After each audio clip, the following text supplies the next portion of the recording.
Selamat siang, salam sejahtera untuk kita semua. Yang terhormat dosen pembimbing 1, Ibu Dr. Nelly Fitriani MPD. Yang terhormat dosen pembimbing 2, Ibu Ika Wahyanita MPD, yang telah membimbing saya dalam proses penyusunan tugas akhir saya. Kemudian saya berterima kasih kepada Bapak Ibu dosen penguji atas kesempatannya. Izinkan saya untuk memperkenalkan diri. Saya Rebecca Huta Barat dengan NIM 210600289, mahasiswa Prodi PGSD angkatan 2021. Saya akan mempresentasikan tugas akhir saya dengan judul Penggunaan Pendekatan Matematik Realistic Education untuk meningkatkan kemampuan pemahaman konsep materi satuan pengukuran panjang tidak baku dan baku pada siswa kelas 3 sekolah dasar. Pembahasan pertama saya awali dengan latar belakang dari penelitian ini yang dilatar belakangi oleh pentingnya pemahaman konsep dalam kegiatan pembelajaran terlebih pada materi satuan pengukuran panjang kelas 3 sekolah dasar. Kondisi ideal dari situasi ini adalah pemahaman konsep dalam matematika merupakan kemampuan individu dalam memahami arti dari suatu ide atau materi matematika secara mendalam, bukan hanya mengingat ataupun menghafalnya. Bapak Ibu yang saya hormati, permasalahan yang kerap kali ditemukan dalam pembelajaran matematika di sekolah dasar yaitu siswa cenderung menghafal rumus tanpa benar-benar mengetahui cara penggunaan atau penyelesaian menggunakan rumus tersebut, dan juga tanpa mengetahui konsep yang mendasarinya. Hal ini juga terjadi pada materi satuan pengukuran panjang, baik yang tidak baku maupun yang baku. Banyak siswa kelas 3 sekolah dasar yang masih bingung membedakan antara satuan pengukuran tidak baku dan baku. Juga siswa masih banyak yang kurang mampu menerapkan konsep satuan pengukuran panjang ini di dalam kehidupan sehari-hari. Berdasarkan hasil wawancara dengan guru kelas 3 di salah satu sekolah dasar, ditemukan banyak siswa yang masih mengalami kesulitan dalam memahami konsep matematika materi satuan pengukuran panjang. Mereka masih bingung ketika menghadapi variasi soal, sering membuat kesalahan dalam penyelesaiannya, hanya mendalami beberapa indikator saja. Beberapa siswa juga mengungkapkan rasa bingung ketika dihadapkan dengan soal matematika yang menurutnya cukup sulit dan susah dipahami, terutama pada saat soal yang diberikan ini berbeda dari contoh yang dijelaskan oleh guru. Terkadang hanya siswa yang cukup pintar saja yang dapat memahami materi dengan cukup baik. Dalam studi terdahulu melalui observasi yang dilakukan oleh Risma tahun 2023 di salah satu sekolah dasar, pada pembelajaran matematika ini hanya sedikit siswa yang aktif bertanya pada saat mengalami kesulitan dalam penyelesaian soal. Sebagian besar siswa cenderung pasif dan enggan untuk mengajukan pertanyaan kepada guru. Mereka lebih banyak mendengarkan penjelasan guru tanpa berpartisipasi. Ketika guru memberikan pertanyaan setelah menjelaskan materi, banyak siswa yang terlihat ragu untuk menjawabnya, dan hanya beberapa siswa yang menjawab dengan rasa percaya diri. Materi yang menurut siswa cukup sulit dilihat dari hasil observasi adalah materi pengukuran panjang. Permasalahan yang saya temukan ketika melaksanakan studi pendahuluan yaitu rendahnya kemampuan pemahaman konsep pada pembelajaran materi satuan pengukuran panjang tidak baku dan baku di kelas 3 sekolah dasar. Ditemukan bahwa banyak siswa yang mengalami kesulitan dalam memahami konsep materi satuan pengukuran panjang ini. Mereka masih bingung ketika menghadapi soal dengan variasi, terlebih dengan variasi berbentuk soal cerita. Sering membuat kesalahan yang sama secara berulang, belum memahami cara konversi satuan pengukuran panjang yang tepat. Sebagian besar siswa cenderung pasif dalam bertanya ketika mereka tidak mengerti akan pelajaran yang telah disampaikan oleh guru. Untuk mengatasi hal tersebut, peneliti menerapkan pendekatan realistic mathematics education dalam pembelajaran matematika materi satuan pengukuran panjang yang mengaitkan konsep matematika dengan situasi nyata siswa, sehingga pembelajaran menjadi lebih bermakna. Pendekatan realistic mathematics education dalam pembelajaran pengukuran panjang di kelas 3 SD membantu siswa dalam memahami konsep pengukuran panjang secara lebih mendalam melalui aktivitas yang kontekstual dan juga menyenangkan. Pendekatan ini turut berkontribusi dalam meningkatkan pemahaman dan hasil belajar siswa. Agar pembelajaran menjadi lebih menarik dan kreatif, maka siswa diharapkan dilibatkan secara langsung. Berdasarkan latar belakang yang telah dipaparkan, permasalahan di dalam penelitian ini dirumuskan sebagai berikut. Yang pertama, apakah pendekatan realistic mathematics education dapat meningkatkan kemampuan pemahaman konsep pada siswa kelas 3 sekolah dasar? Yang kedua, bagaimana penerapan pendekatan realistic mathematics education ini dalam meningkatkan kemampuan pemahaman konsep pada materi satuan pengukuran panjang siswa kelas 3 sekolah dasar? Yang ketiga, bagaimana respons siswa terhadap pembelajaran materi satuan pengukuran panjang dengan menggunakan pendekatan realistik mathematics education pada kelas 3 sekolah dasar. Berikutnya yaitu tujuan. Berdasarkan rumusan masalah, penelitian ini bertujuan untuk mengetahui dan menelaah yang pertama, peningkatan kemampuan pemahaman konsep materi satuan pengukuran panjang dengan menggunakan pendekatan pembelajaran realistik mathematics education pada siswa kelas 3 sekolah dasar. Yang kedua, proses penerapan pembelajaran materi satuan pengukuran panjang dengan menggunakan pendekatan realistik mathematics education pada siswa kelas 3 sekolah dasar. Yang ketiga, respons siswa terhadap pembelajaran materi satuan pengukuran panjang dengan menggunakan pendekatan realistik mathematics education pada kelas 3 sekolah dasar. Selanjutnya pada bab 2 terdapat kajian teori. Poin A, pendekatan realistik mathematics education. Menurut Agus Dianita, pendekatan realistik mathematics education ini adalah metode pembelajaran matematika yang berlandaskan pada gagasan bahwa matematika sejatinya adalah bagian dari aktivitas manusia. Pendekatan realistik mathematics education secara garis besar memiliki 5 karakteristik menurut Grevy-Meyer tahun 1994. Yang pertama, menggunakan masalah kontekstual sebagai peluang bagi aplikasi dan juga sebagai titik tolak dari mana suatu konsep matematika yang diinginkan dapat muncul. Yang kedua, menggunakan model atau jembatan sebagai instrumen vertikal dengan perhatian diarahkan pada pengenalan model atau simbolisasi. Yang ketiga, menggunakan kontribusi siswa. Dengan kontribusi siswa yang besar pada proses pembelajaran akan datang dari siswa sendiri, di mana mereka berturut-turut akan dituntut dalam mencari informasi dari informal ke arah yang lebih formal.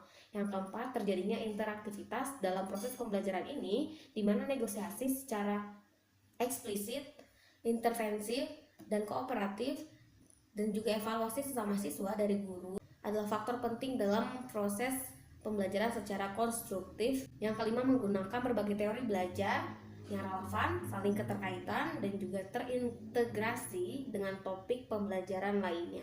Selanjutnya mengenai kemampuan pemahaman konsep.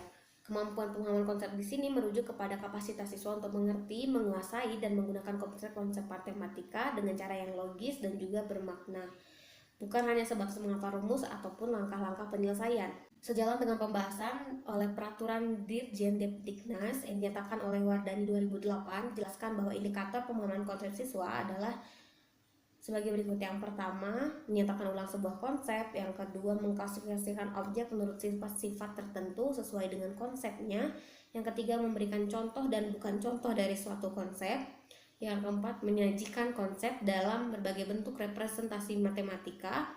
Yang kelima, mengembangkan syarat perlu dan syarat cukup dari suatu konsep matematika. Yang keenam, menggunakan dan memanfaatkan serta memilih prosedur operasi tertentu. Yang ketujuh, mengaplikasikan konsep atau algoritma pada pemecahan masalah. Adapun indikator pemahaman konsep menurut Damayanti dan Anita 2023 yaitu yang pertama, menyatakan ulang sebuah konsep. Yang kedua, mengklasifikasikan objek menurut sifat-sifat tertentu. Yang ketiga, memberikan contoh dan bukan contoh dari suatu konsep. Yang keempat, menyajikan konsep dalam berbagai bentuk representasi matematika.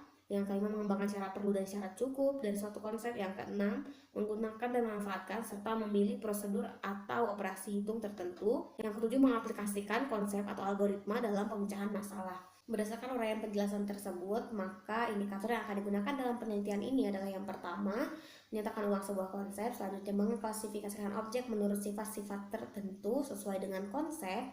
Selanjutnya, memberikan contoh dan bukan contoh dari suatu konsep. Selanjutnya, menyajikan konsep dalam berbagai bentuk representasi matematika. Mengembangkan syarat perlu dan syarat cukup dari suatu konsep. Menggunakan dan memanfaatkan serta memilih prosedur operasi hitung tertentu.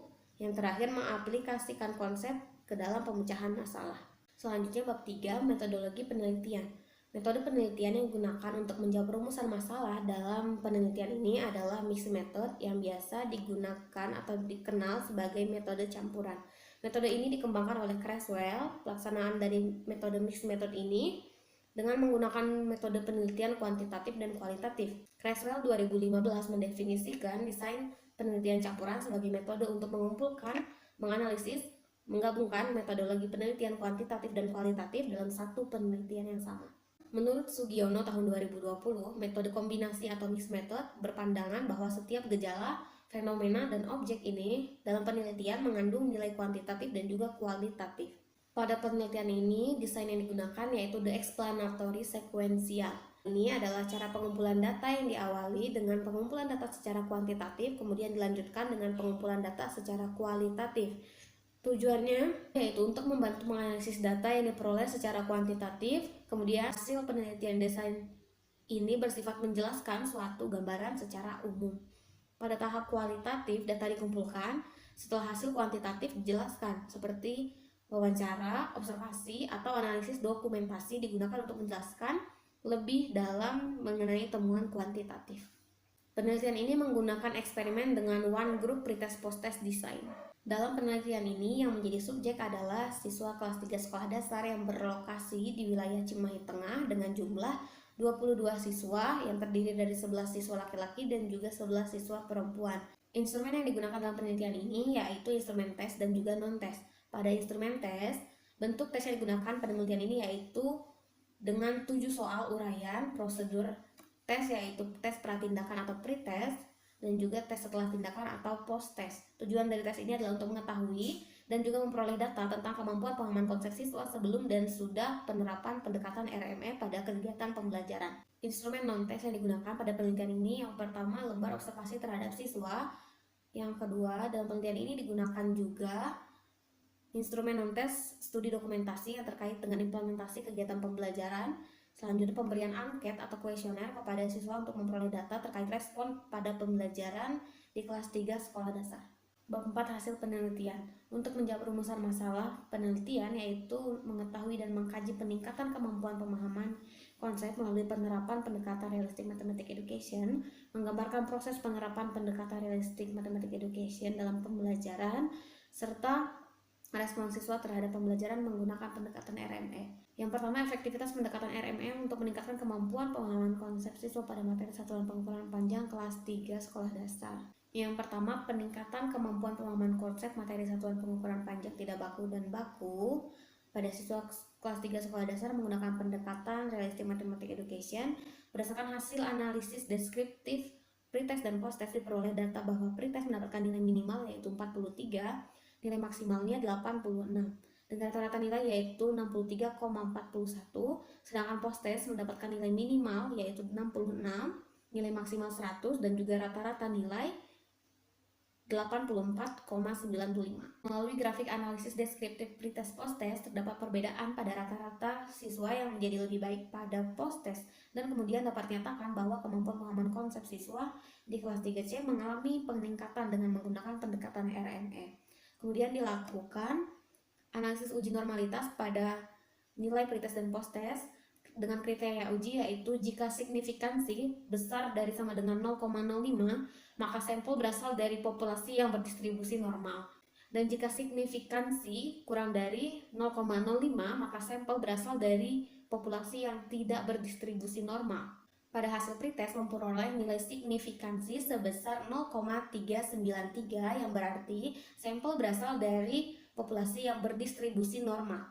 Kemudian pada posttest memperoleh nilai signifikansi sebesar 0,76 yang berarti sampel berasal dari populasi yang berdistribusi normal. Dapat disimpulkan nilai signifikansi dari pretest dan posttest yaitu sampel berasal dari populasi yang berdistribusi normal. Oleh karena itu, persyaratan untuk uji Piret sampel t-test terpenuhi. Kriteria pengambilan keputusan yaitu jika nilai signifikansi t-tailet besar dari 0,05 maka H0 diterima dan H1 ditolak. Artinya tidak ada pengaruh antara variabel bebas terhadap variabel terikat. Kemudian jika nilai signifikansi kurang dari 0,05 maka H0 ditolak dan H1 diterima, artinya terdapat pengaruh antara variabel bebas terhadap variabel terikat. Hasil uji T menggunakan SPSS versi 26 menunjukkan nilai signifikansi t-tailet sebesar 0,000 kurang dari 0,05 maka H0 ditolak dan H1 diterima, sehingga dapat disimpulkan terdapat pengaruh penerapan pendekatan realistic mathematics education dalam meningkatkan kemampuan pemahaman konsep materi satuan pengukuran panjang kelas 3 sekolah dasar. Selanjutnya analisis uji endgain. Uji endgain ini dilakukan untuk mengetahui peningkatan hasil belajar siswa setelah diberikan perlakuan atau tindakan atau treatment menggunakan pendekatan RME. Peningkatan ini diambil dari nilai pretest post-test yang didapatkan oleh siswa. Perhitungan rata-rata NGAIN ini dilakukan menggunakan Microsoft Excel dengan hasil sebagai berikut. Berdasarkan tabel hasil uji NGAIN, memperlihatkan bahwa hasil perhitungan uji NGAIN pada pretest post-test menunjukkan hasil NGAIN score sebesar 0,63, termasuk pada kategori nilai yakni sedang dan juga hasil NGAIN score yakni 62,54% yang menunjukkan pada kategori cukup efektif. Sehingga dapat disimpulkan bahwa penerapan pendekatan RME cukup efektif dalam meningkatkan kemampuan pemahaman konsep siswa. Yang kedua, proses penerapan pendekatan realistic mathematics education dalam pembelajaran materi satuan pengukuran panjang. Untuk menjawab perumusan masalah kedua ini, disajikan hasil analisis data observasi siswa. Data observasi terhadap siswa ini menggunakan skala penilaian Goodman dengan kategori ya dan tidak. Kategori ya jika aspek yang dinilai terlaksana, sedangkan tidak jika aspek dinilai tidak terlaksana. Pelaksanaan pembelajaran dilakukan sebanyak 5 pertemuan dengan hasil lembar observasi disajikan pada tabel. Terdapat peningkatan dilihat dari keterlaksanaan aspek pada setiap pertemuan yang memperoleh nilai rata-rata sebesar 92%, maka dari itu pelaksanaan pembelajaran yang telah dilakukan terhadap siswa dalam kategori sangat baik. Yang ketiga, respon siswa terhadap pembelajaran menggunakan pendekatan realistic mathematics education dalam meningkatkan kemampuan pemahaman konsep siswa. Perhitungan skor angket siswa menggunakan skala Likert yang sudah dimodifikasi menggunakan 4 tingkat kesesuaian pernyataan, yaitu pada pernyataan positif sangat setuju dinyatakan 4, setuju dinyatakan 3, tidak setuju dinyatakan 2, sangat tidak setuju dinyatakan 1. Pada pernyataan negatif, pernyataan sangat setuju mendapatkan skor 1, setuju mendapatkan skor 2, tidak setuju 3, dan sangat tidak setuju 4. Kebalikan dari pernyataan angket positif. Berdasarkan tabel hasil analisis tanggapan siswa, dilihat dari sebaran angket yang berisi 12 pernyataan negatif dan 12 pernyataan positif, diperoleh rata-rata sebesar 85% dengan kategori sangat baik. Selanjutnya, simpulan dari rangkaian penelitian yang dilakukan mulai dari persiapan, pelaksanaan, sampai pengolahan data mengenai penerapan pendekatan RME untuk meningkatkan kemampuan pemahaman konsep siswa materi satuan pengukuran panjang tidak baku dan baku pada siswa kelas 3 sekolah dasar dapat disimpulkan sebagai berikut. Yang pertama, terdapat peningkatan kemampuan pemahaman konsep siswa melalui pendekatan RME. Hal ini didasarkan pada skor hasil analisis dan juga pada uji NGAIN yang termasuk pada kategori sedang.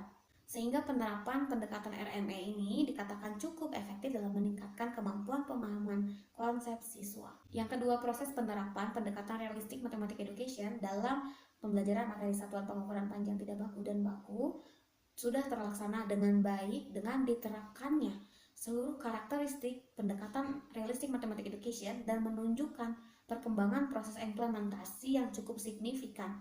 Melalui lembar observasi terhadap siswa, memperoleh hasil bahwa terjadi peningkatan keaktifan belajar setelah menggunakan pendekatan realistic mathematics education. Yang ketiga, dalam penelitian ini sudah dilakukan analisis angket respon siswa terhadap pembelajaran yang menggunakan pendekatan realistic mathematics education serta dampaknya terhadap peningkatan kemampuan pemahaman konsep siswa. Dengan hasil rata-rata diperoleh 85%, kategori sangat baik. Hasil yang diperoleh menunjukkan bahwa penerapan pendekatan RME memberikan dampak positif terhadap keterlibatan dan motivasi siswa dalam berdiskusi dan kolaborasi antar siswa, membandingkan jawaban dan menyelesaikan masalah yang diberikan. Berdasarkan hasil penelitian, peneliti mengajukan beberapa saran sebagai berikut. Yang pertama, pendekatan RME dapat dijadikan salah satu rujukan dalam pembelajaran matematika untuk memperbaiki kemampuan pemahaman konsep siswa mengenai materi satuan pengukuran panjang. Karena pendekatan ini dapat membantu siswa memahami konsep berkaitan dengan kehidupan sehari-hari. Yang kedua, untuk tindak lanjut, penerapan pendekatan RME ini dapat diperluas di sekolah antara lain dengan mengeksplorasi kemampuan pemahaman lain ataupun mengeksplorasi subjek pelajaran yang lain sesuai dengan berbagai jenjang pendidikan. Demikian pemaparan hasil penelitian yang telah saya lakukan. Dengan ini saya juga mengucapkan terima kasih banyak kepada dosen pembimbing saya, Ibu Nelly dan Ibu Ika atas bimbingannya selama saya dalam proses penyusunan tugas akhir saya. Saya juga mengucapkan terima kasih kepada Bapak Ibu dosen penguji atas kesempatannya mohon masukan dalam perbaikan tugas akhir saya. Terima kasih. Salam sejahtera untuk kita semua.